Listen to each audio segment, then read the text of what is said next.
عوام الناس کو بیوقوف بنانے میں دو ہی طبقے سب سے زیادہ پاورفل نظر آتے ہیں، ایک سیاسی طبقہ اور دوسرا مذہبی طبقہ۔ صدقہ دینا چاہیے، صدقہ مصیبت کو ٹال دیتا ہے، صدقہ انسان کے لیے ایک ڈھال ہوتا ہے۔ جس کا دل چاہتا ہے وہ دین کے بارے میں فتوے دے رہا ہے، جعلی بابے، فراڈ اور پیر اور یہ جادوگر کہ انہوں نے لوگوں کا ایمان تک جو ہے وہ سلب کر لیا۔ جس نے جادو کروایا وہ بھی کفر کی موت مرے گا، جس نے جادو کیا وہ بھی کفر کی موت مرے گا۔ یہ بھیڑ چال بند کریں، آنکھیں بند کر کے نظریات کو نہ مانیں، یہ سب توہمات ہیں۔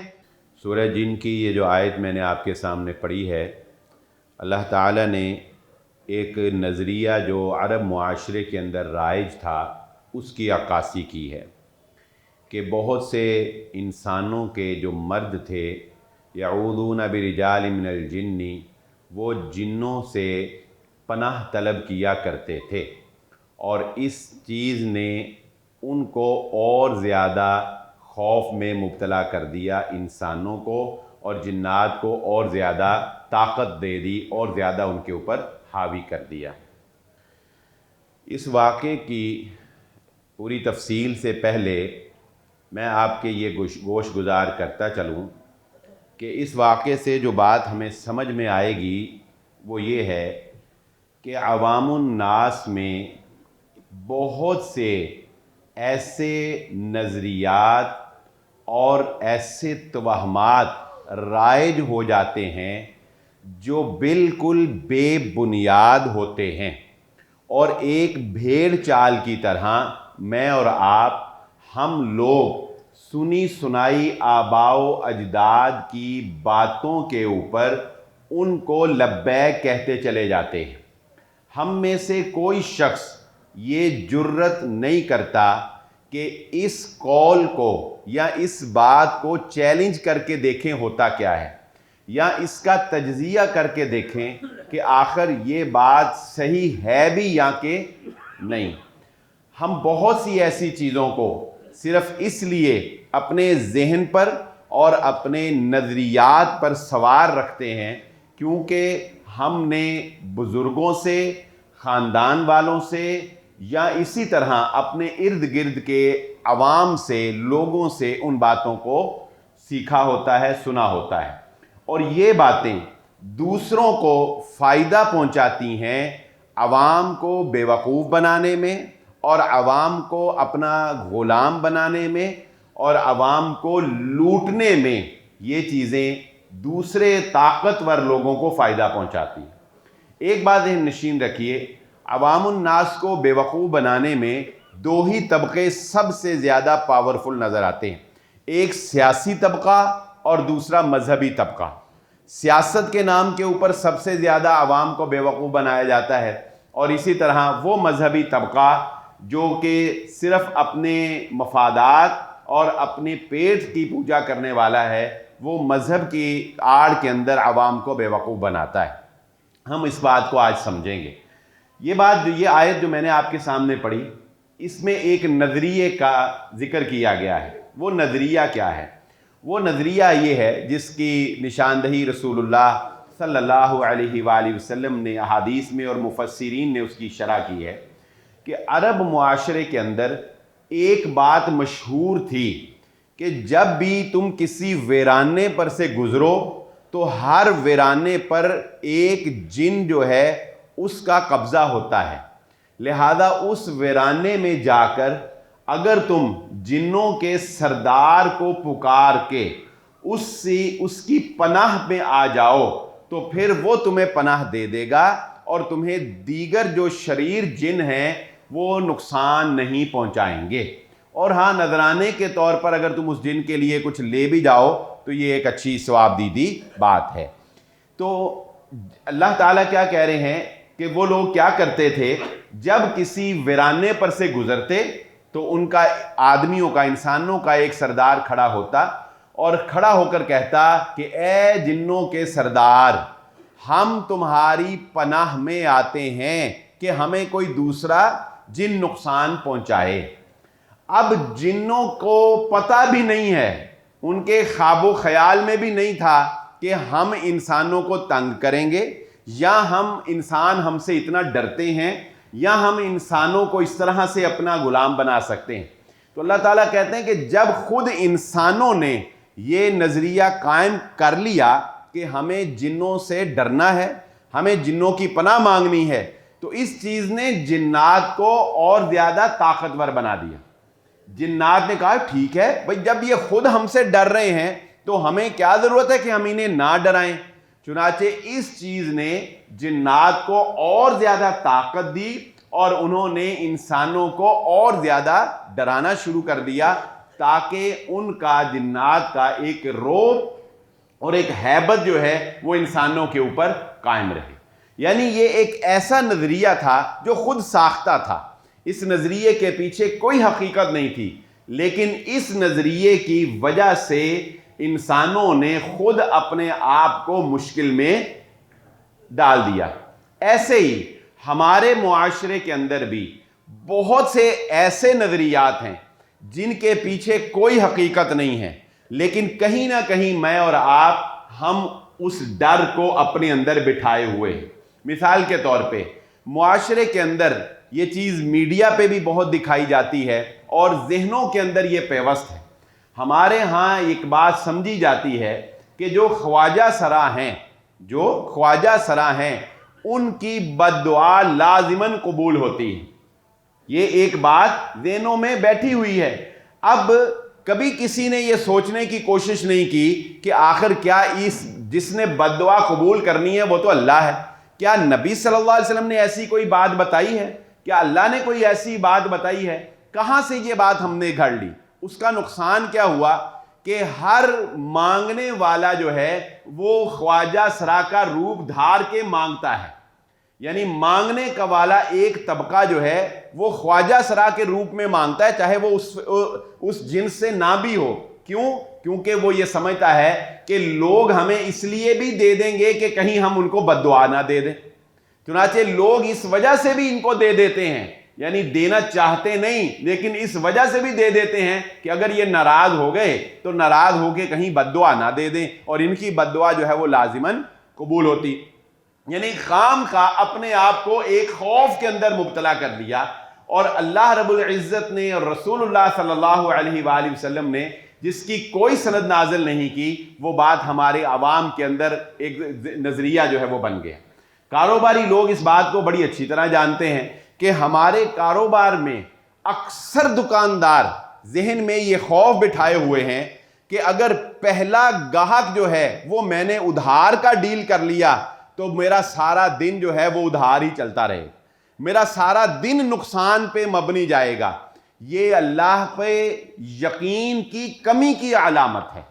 یعنی ادھار دینے سے پہلے گاہک کو ادھار دینے سے تمہارے رزق کا تعلق ہے، تمہارے رزق کا تعلق اللہ کے اختیار میں گویا نہ ہوا، گاہک بھیجنے والی ذات اللہ نہ ہوئی، بلکہ وہ پہلا گاہک جو تم سے ادھار لے گیا وہ تمہارے سارے باقی والے گاہک جو ہے وہ بند کر گیا۔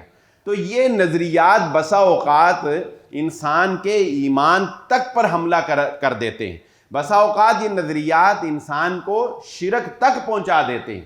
اس لیے یہ بات بہت ضروری ہے کہ ہم اپنی اس مینٹیلٹی کو چینج کریں، ہم سوچیں، ہم پرکھیں معاشرے میں جو چیزیں رائج ہیں کہ ان کی حقیقت کیا ہے، کیا اس کا لاجک سے کوئی تعلق ہے۔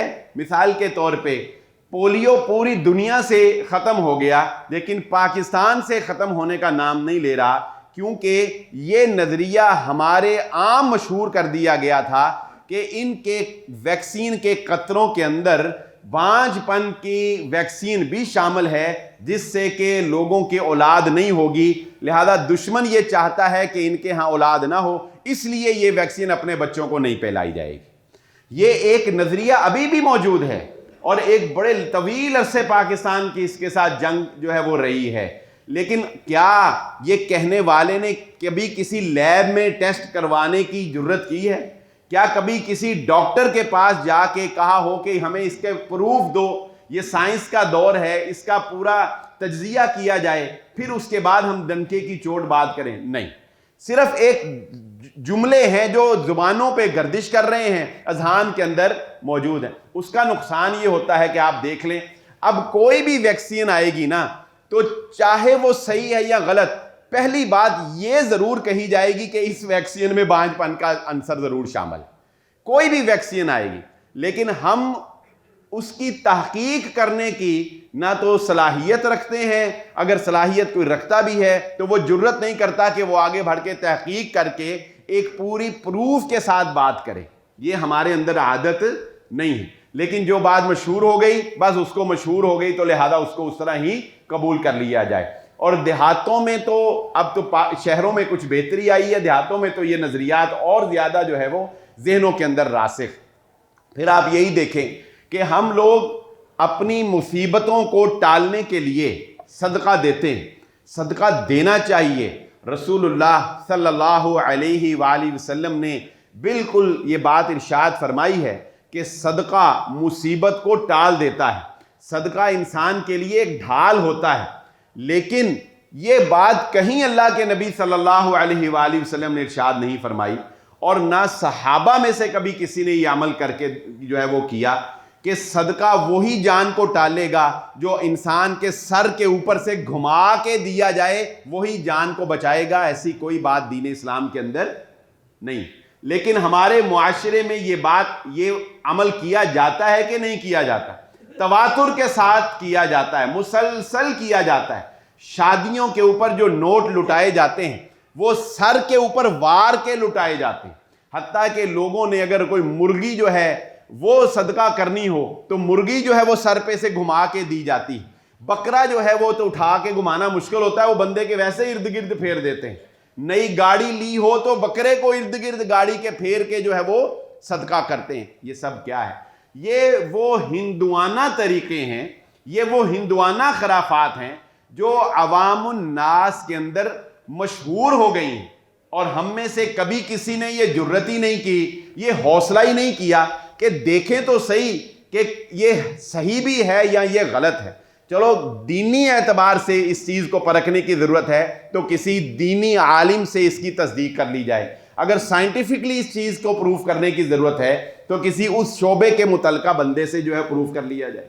چائنا کے اندر یہ قانون انہوں نے، کیونکہ انہوں نے دن بدن وہ میڈیا کے اوپر بہت سختی کر رہے ہیں، فائر وال بھی انہوں نے لگا دی، پچھلے دنوں چائنا کے اندر انہوں نے یہ قانون باقاعدہ پاس کر دیا ہے کہ سوشل میڈیا کے اوپر کوئی بھی بندہ اگر کسی بھی ٹاپک کے اوپر پوڈ کاسٹ کرنا چاہتا ہے تو اس کے پاس اس فیلڈ کی ڈگری ہونی چاہیے۔ اگر اس کے پاس ڈگری نہیں ہے تو وہ اس فیلڈ میں بات کرنے کا اہل نہیں ہے۔ اگر کوئی کینسر کا علاج بتانا چاہتا ہے تو وہ ڈاکٹر کی ڈگری ہونی چاہیے اس کے پاس۔ اگر کوئی دین کا مسئلہ بتانا چاہتا ہے تو دین کی ڈگری ہونی چاہیے اس کے پاس۔ یعنی ہر فیلڈ میں اگر کوئی کسی فیلڈ کی خاص باتوں کے اوپر اپنا تجزیہ، اپنی رائے دینا چاہتا ہے تو اس کو ڈگری ہولڈر ہونا چاہیے، ادروائز اس کو اریسٹ کر لیا جائے، اس کے اوپر جو بھی انہوں نے سزا رکھی۔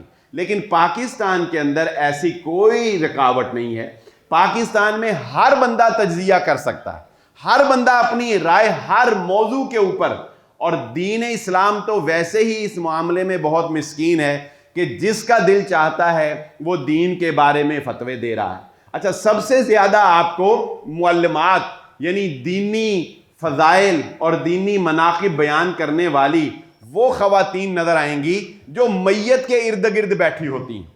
کوئی کہے گا اس کے سامنے سورت یاسین پڑھو، بلکہ بعض خواتین گھر سے لے کے آئی ہوتی ہیں یاسین، کہ جی میت کے ارد گرد جو خواتین بیٹھی ہیں ان میں تقسیم کریں گے، جی یاسین پڑھی جائے۔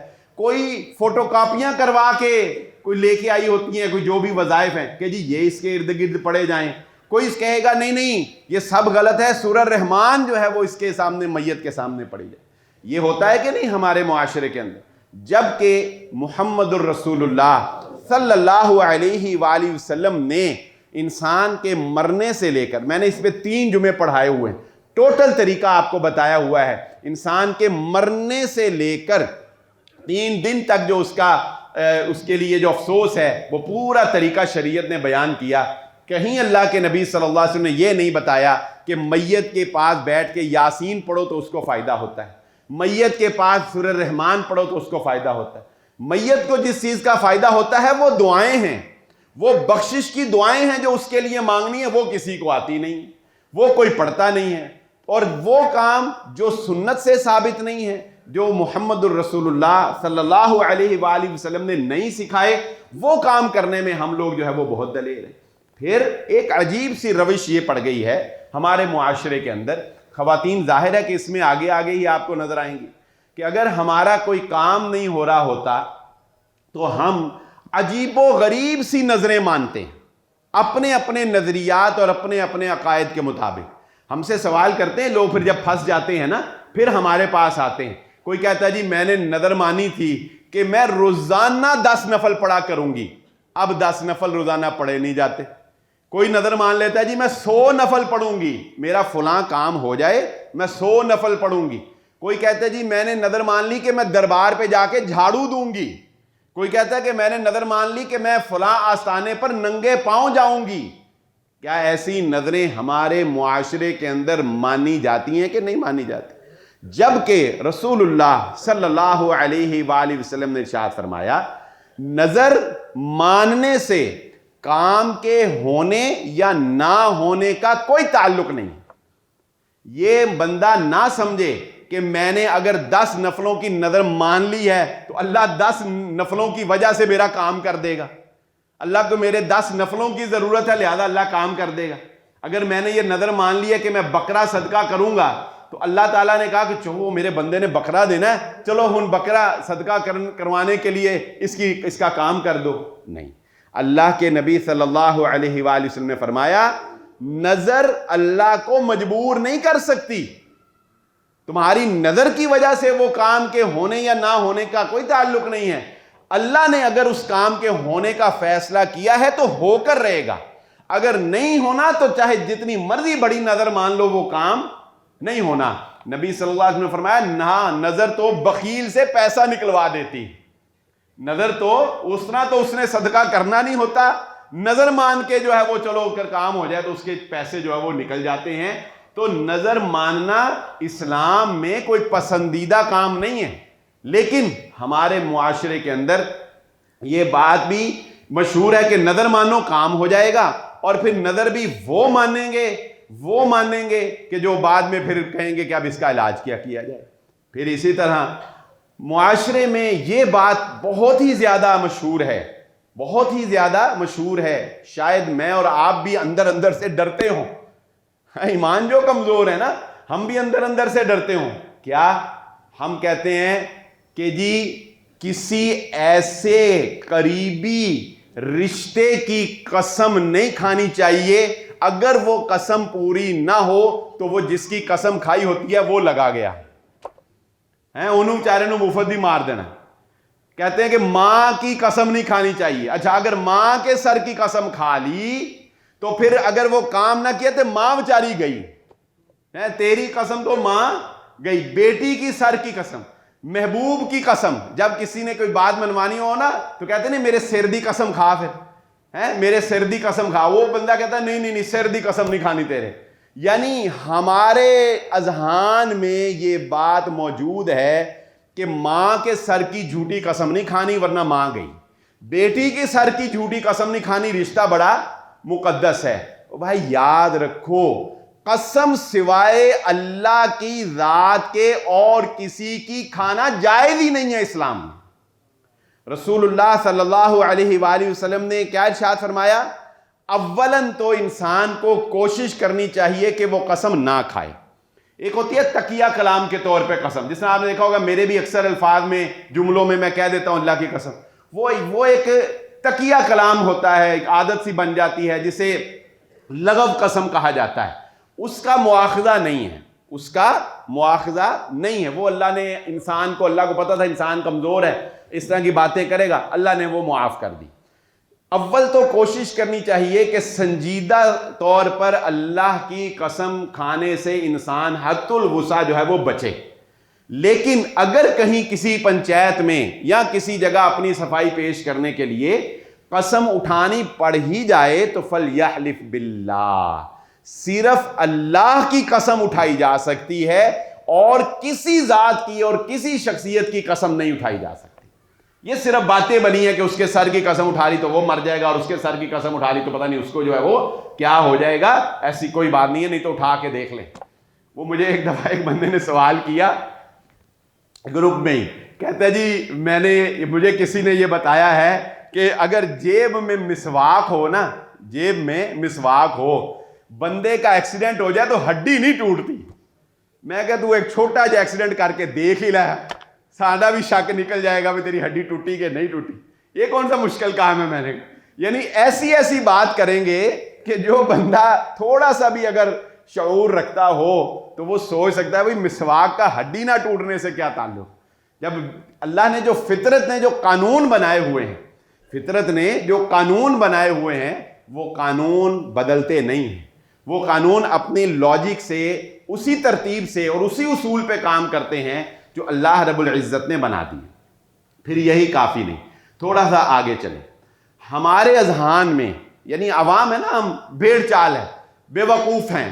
ہر دفعہ ہمیں سیاستدان بے وقوف بناتے ہیں, ہم بے وقوف بن جاتے ہیں اور پھر اگلا ٹینور پھر گزر جاتا ہے, پھر وہ ہمیں نظر نہیں آتے, ہم کہتے ہیں چلو کوئی بات نہیں. پھر وہ آتے ہیں, جنازے پڑھتے ہیں, ہمارے ساتھ تصویریں کھنچواتے ہیں, ہمارے ساتھ وعدے کرتے ہیں, ہم کہتے ہیں نہیں اس دفعہ سب کچھ ٹھیک ہو جائے گا. پھر ہم دوبارہ اسی بھیڑ چال عرصے سے ہم اسی طرح لگے ہوئے. اسی طرح مذہبی لوگوں نے بھی لوگوں کو اسی طرف لگایا ہوا ہے. نہیں یہ اہل حدیث ہے, یہ وہابی ہے, اس کی بات نہیں سننی, یہ گستاخ ہیں, ان کی بات سنو گے بے دین ہو جاؤ گے. اس طرح کی اور بہت سی باتیں, ایک دوسرے کے بارے میں نفرت آمیز جملے, اور نفرت اتنی پھیلائی ہوئی تھی, اب تو کچھ کم ہو رہی ہے کہ وہ نہ کوئی بات سنے اور نہ اس کو کوئی حق جاننے کی صلاحیت اس کے اندر پیدا ہو.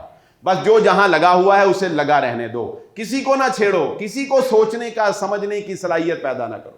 بلکہ میں تو یہ کہوں گا کہ ہمارے معاشرے کے اندر ایک بڑا طبقہ جو ہے وہ غلام پیدا کیا جا رہا ہے.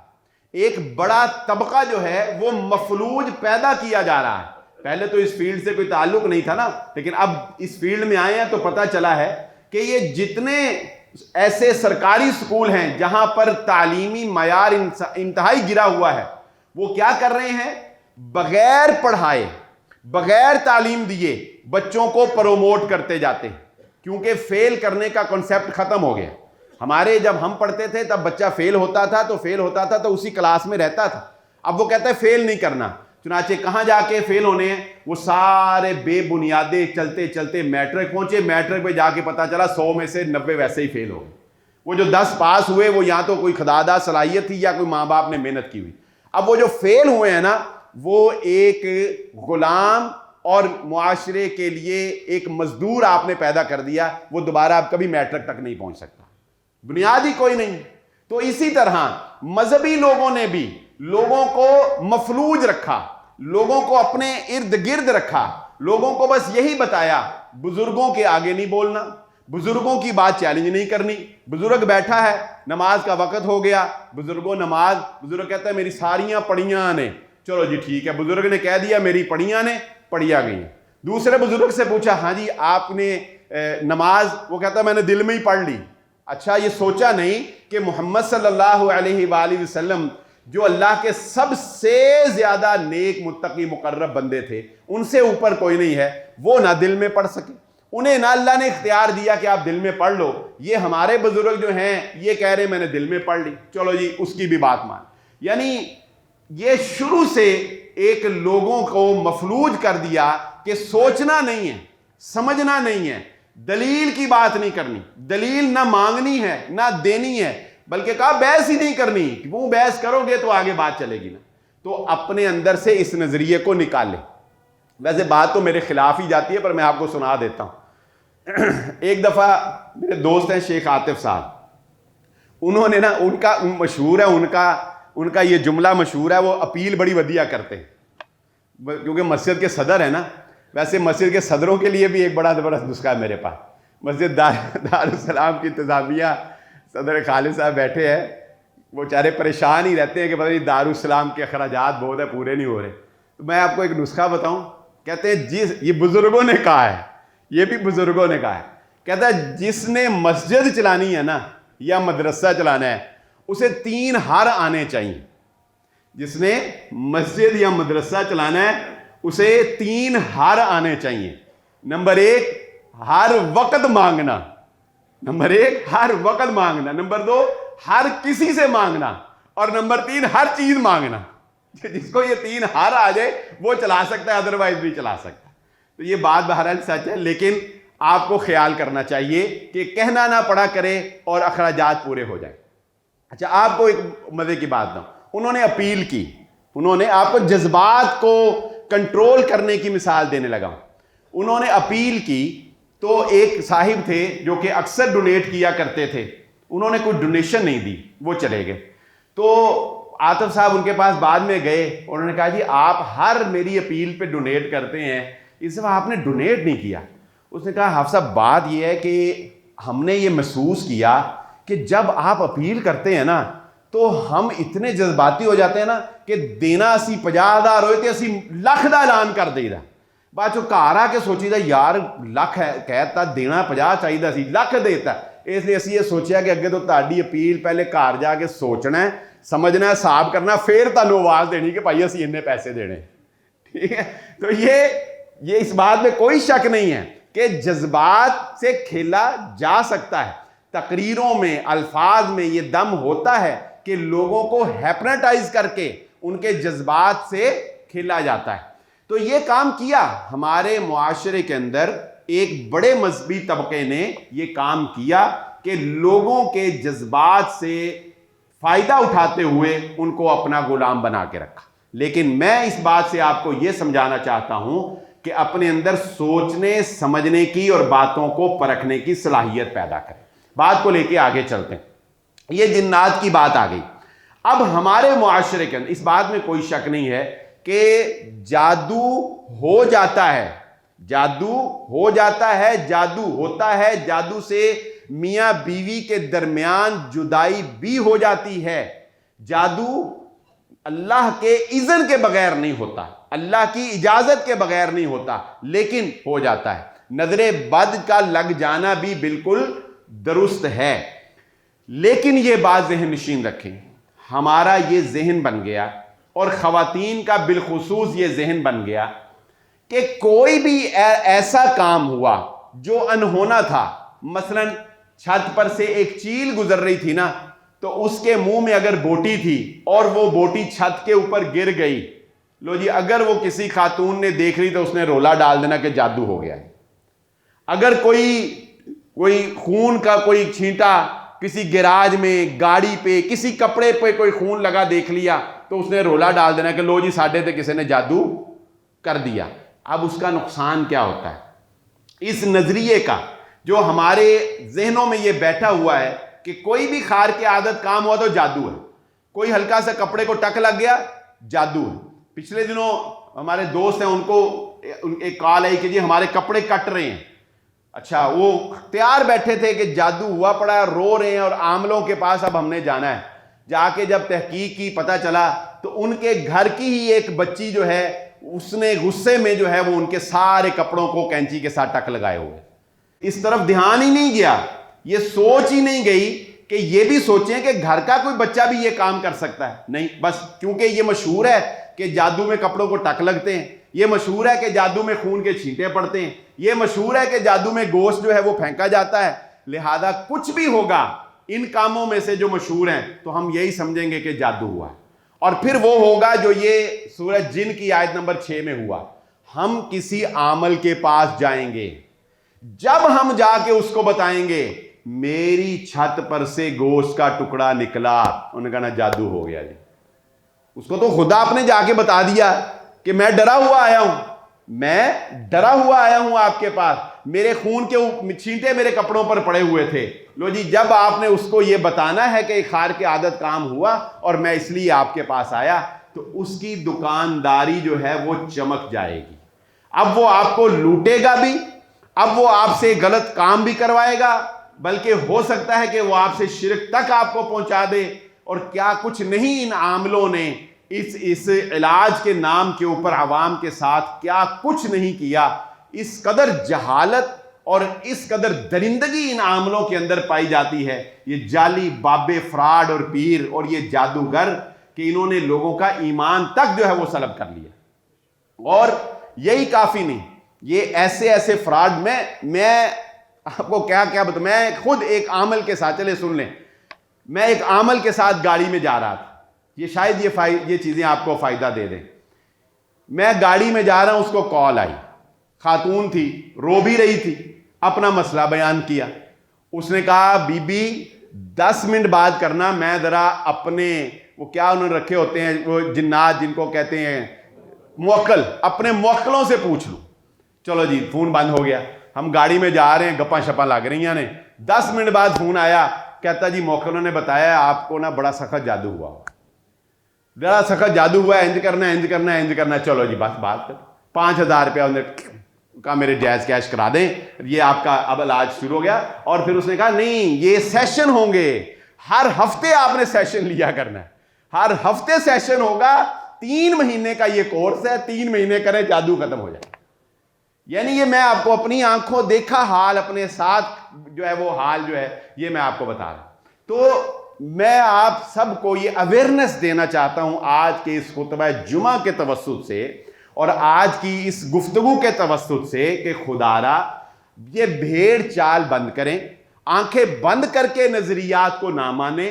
یہ سب توہمات ہیں، یہ سب باتیں ہیں، یہ سنی سنائی باتیں ہیں کہ یہاں پر کالی پٹی باندھنے سے بھلا آپ کو کوئی نقصان سے کالی پٹی بچا سکتی؟ کالی پٹی لوگ یہاں باندھ دیتے ہیں نا بازو پہ کہ جی یہ کالی پٹی جو ہے یہ ہمیں نقصان سے جو ہے وہ بچائے گی۔ یہ سب باتیں جو اس طرح کی مشہور ہیں کہ جی جمعرات کو کپڑے نہیں دھونے، رزق میں کمی آ جائے گی، مغرب کے وقت جھاڑو نہیں دینا، مغرب کے وقت جھاڑو جو دیتا ہے اس کے رزق میں جو ہے وہ کمی آ جاتی ہے، نظریں بد لگ جائے تو سر کے اوپر سے مرچیں وار کے، وہ مرچیں توے پہ ڈال کے جلا کے وہ مرچیں پھینک دو تو نظر اتر جاتی۔ یعنی وہ دعائیں جو محمد الرسول اللہ صلی اللہ علیہ وآلہ وسلم نے سکھائیں، وہ گھر سے نکلنے کی دعا اگر آپ پڑھ لو تو اللہ تعالیٰ تمہاری حفاظت کرتا ہے، تمہیں مشکل سے بچاتا ہے۔ وہ دعا نہیں پڑھنی، لیکن یہ ہندوانہ طریقہ مرچیں وارنے کا، یہ سب کو پتا ہے کہ مرچیں وارنے سے جو ہے وہ نظر بد کا علاج ہو جاتا ہے۔ یعنی کسی کو یہ توفیق نہیں ہے کہ وہ دین سیکھے اور محمد الرسول اللہ صلی اللہ علیہ وسلم کا طریقہ سیکھے۔ اور یہ مت سمجھیے گا، میں آپ کی نشاندہی کے لیے یہ بات کر دوں، یہ مت سمجھیے گا کہ یہ توہمات صرف گاؤں میں ہیں، قصبوں میں ہیں۔ اس مسجد دارالسلام کے اندر، وہ بھائی آج بھی مسجد دارالسلام میں موجود ہیں، اس دارالسلام مسجد کے اندر ایک جوان موت ہوئی، 25 سال کی اراؤنڈ اباؤٹ اس لڑکے کی عمر تھی۔ مجھے ان کا فون آیا کہ جی ہمارا بھائی بیمار ہے، اور وہ عامل جو ہے، میں نام نہیں لیتا ان کا، جنہوں نے وہ بہرحال کام کیا، 30,000 روپیہ فیس لی ہے، اور انہوں نے کہا کہ اس کو سایہ ہے، اس کو سایہ ہے، لہذا اس کو آپ دم کروائیں مجھ سے۔ میں نے اس کو کہا ٹھیک ہے تم 30,000 روپے دم کراؤ، لیکن علاج بھی کرواؤ، اس کو فلاں فلاں ڈاکٹر کے پاس لے کے چیک کرواؤ۔ میں نے بڑی اس کی کاؤنسلنگ کی، لو جی اس عامل کا ایسا اثر تھا اس کے اوپر، وہ ڈاکٹر کے پاس نہیں گئے۔ اس عامل نے ان کو اسی گدی گیڑے میں رکھا کہ اس کو جن ہے، اس کو سایہ ہے۔ 3 دن بعد وہ جوان جو ہے وہ وفات پا گیا۔ 3 دن، بھائی دارالسلام مسجد کا نمازی تھا، 3 دن بعد وفات پا گیا۔ کیوں؟ علاج، موت تو اللہ نے لکھی ہے لیکن علاج نہیں کروایا۔ بعد میں میں نے ان کو پوچھا، کہتے جی بس ہمیں یہی تھا کہ یہ آسیب ہے، وہ حرکتیں ایسی کرتا تھا کہ بس ہمیں یہی لگتا تھا کہ یہ آسیب ہے، یہ آسیب ہے، یہ سایہ ہے۔ وہ عمل نے ایسا ان کو پکا کیا کہ علاج نہیں کروایا، اور وہ حتیٰ کہ وہ بچہ جو ہے وہ جان سے چلا گیا۔ تو خدا را ہوش کے ناخن لیں، دنیا کہاں پہنچ گئی ہے، ہم ابھی تک انہی خرافات کے اندر۔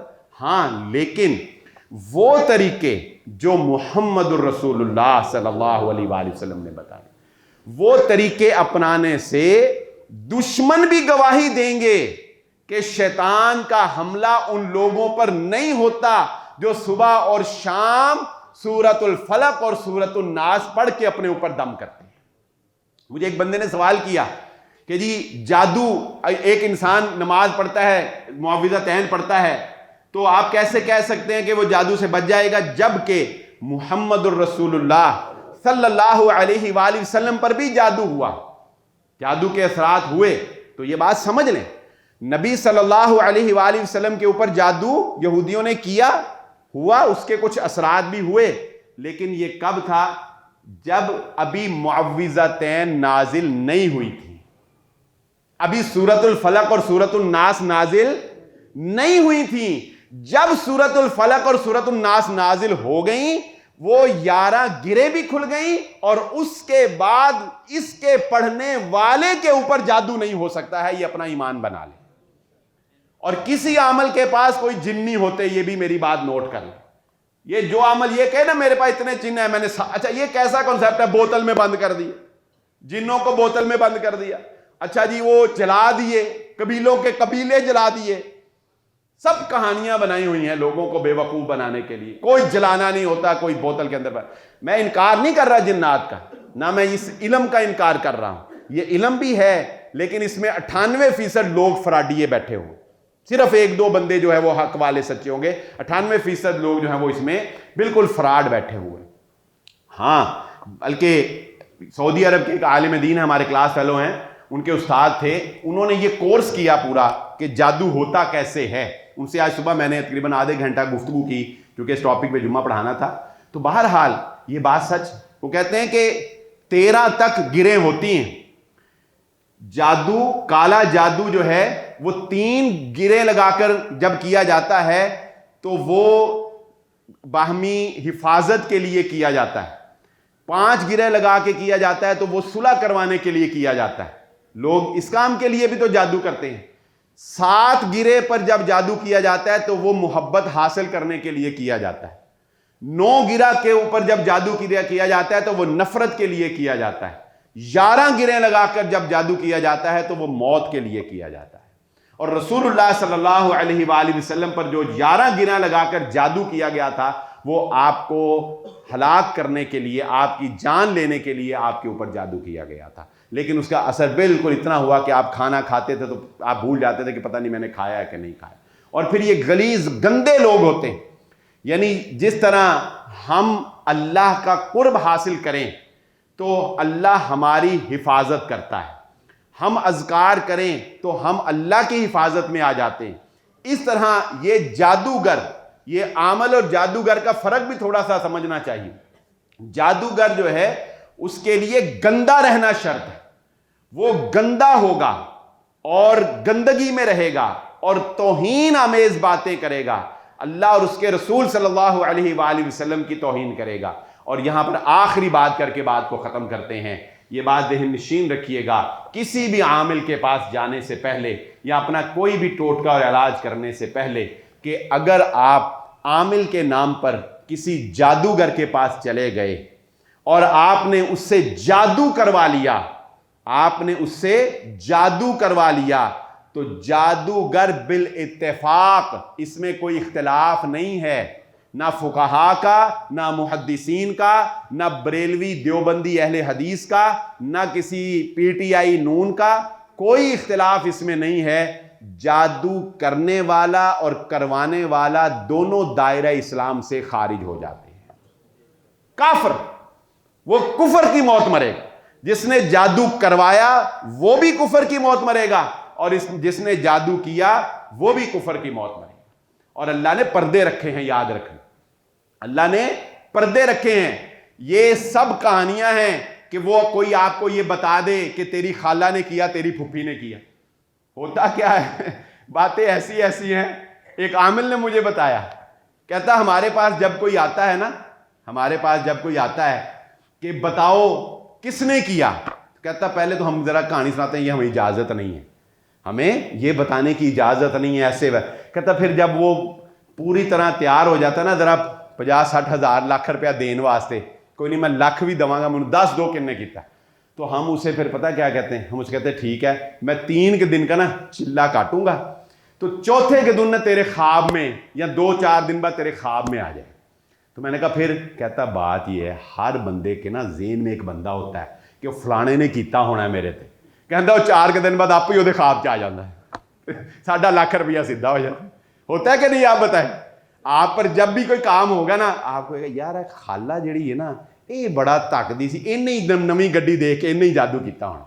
کسی کا خیال پھوپھی پہ جائے گا، کسی کا چاچے پہ جائے گا، وہ جو چاچا بیچارہ خیال میں ہے وہ خام کا خواب میں آ کے پھنس جائے گا، کیونکہ خواب تو خیال کے مطابق آتے ہیں نا، وہ بیچارہ ابھی پھنس جائے گا، آمدہ بچوں پیسے سدھے ہو جائیں گے۔ تو یہ سب گیڑا، سب فراڈیا کام ہے۔ اپنے آپ کو، اپنے ایمان کو مضبوط بنائیں، تحقیق کرنا سیکھیں، لاجک پہ بات کو ماننا سیکھیں، باتوں کو پرکھنا سیکھیں، حقائق جانیں، دین کے بارے میں بھی جانیں اور سائنسی اعتبار سے بھی حقائق کو جانیں۔ اللہ تعالیٰ سے دعا ہے کہ اللہ تعالیٰ ہمیں خرافات سے اور فتنوں سے محفوظ فرمائے۔ وآخر الدعوانا الحمدللہ رب العالمین۔